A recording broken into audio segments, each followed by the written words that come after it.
नमस्कार। मैं दिलीप सिंह रघुवंशी आप सभी को प्रणाम करता हूँ। काफ़ी दिनों बाद मैं आ रहा हूँ यहाँ पे।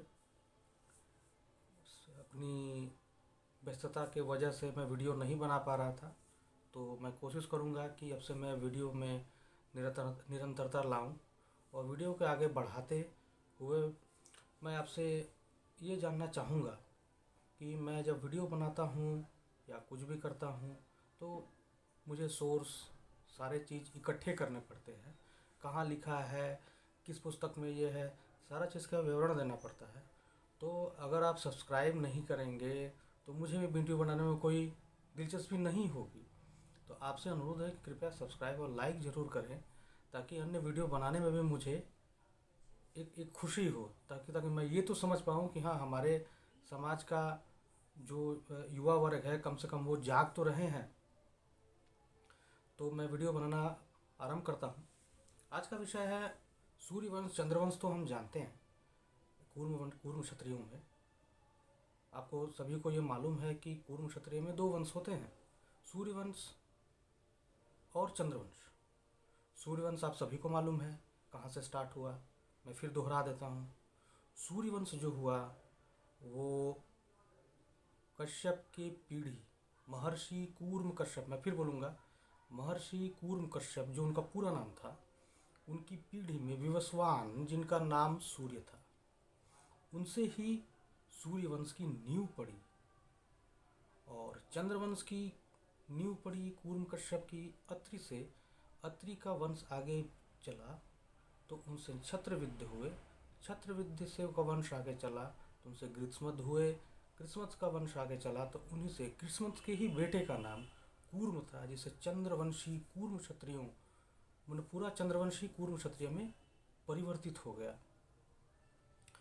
इन दो वंशों को तो हम जानते हैं, इसके अलावा भी हम लोग शायद नागवंश के बारे में भी जानते हैं, उन्हें भी बहुत लोग कूर्म क्षत्रियों में जोड़ लेते हैं। उसका कारण ये है कि नागवंश, चंद्रवंश और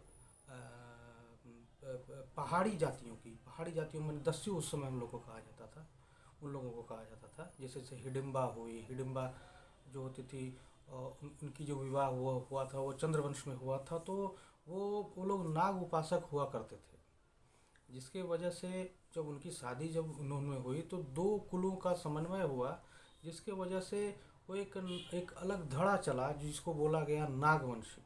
वो भी अपने हैं। पश्चिम बंगाल में पोंड्रा क्षत्रिय एक जाति होती है जो नागवंश से संबंधित है, वो अपने हैं, लेकिन उनकी स्थिति बहुत ही खराब है। अच्छा, ये तीन आपने ने जाना। इसके अलावा भी एक वंश है जो हमारे में पाया जाता है, वो सूर्यवंश और चंद्रवंश दोनों में से वो लोग निकले हैं, और उन्हें हम लोग ब्रह्म क्षत्रिय या ब्रह्म कूर्म क्षत्रिय कहते हैं। तो हम लोग आज ये जानेंगे कि ब्रह्म क्षत्रिय होते क्या हैं। तो मैं शुरुआत करता हूँ। मैं एक पुस्तक दिखाऊंगा आप लोगों को। यह पुस्तक है, शायद आप लोगों को उल्टा दिख रही होगी, यह वसुधैव कुटुंबकम है। इसके लेखक जो हैं वो हैं लव कुश सिंह विश्व मानव, इनके लेखक हैं। ये चंदेल वंश से हैं, लव कुश सिंह विश्व मानव जी। और इन्होंने अपनी पुस्तक में जो भी बताई, जो भी वंशावली लिखी, बिल्कुल प्रमाणिक उन्होंने लिखी, और इन्होंने भी किसी ने भी चैलेंज नहीं किया कि आपने जो हमें जो ज्ञान दिया है या हमें जो जिस चीज़ के बारे में आप बताए आप गलत हैं, इसके बारे में किसी ने चैलेंज इन्हें नहीं किया। तो मैं शुरुआत करता हूँ उन्हीं के द्वारा बनाई हुई पुस्तक में, जिसका नाम है वसुधैव कुटुंबकम। उन्होंने ब्रह्मवंश के बारे में उन्होंने बताया है। तो ब्रह्मवंश का आप जानिए, ब्रह्मवंश कहाँ से शुरुआत हुई, कैसे बनी। महर्षि कूर्म कश्यप आदिति के पुत्र आदित्य जो थे, जिनकी 4 पत्नियां थीं, तपसी, संज्ञा, बड़वा और छाया। आदित्य यानी सूर्य, विवस्वान। सूर्य की तीसरी नंबर पत्नी बड़वा।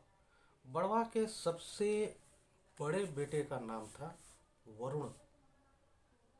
आप समझ गए होंगे, वरुण को हम लोग देवता मानते हैं। वो एक बहुत बड़े योद्धा भी थे। तो वरुण की से ही ब्रह्मवंश चला। वरुण से ही ब्रह्मवंश चला। उन्हीं के वरुण की जो प्रथम पत्नी थी, प्रथम पत्नी से हिरण्यकश्यप का जन्म हुआ था। हिरण्यकश्यप आप जो टेलीविज़न में देखते हैं वो उस तरह से इमेजिन मत कीजिए। इन्हें दैत्यराज कहा जाता है, ठीक है, लेकिन ये असुर राज थे। सुर और असुर का डेफिनेशन मैं आपको बता दूंगा, दोनों ही आर्य हैं।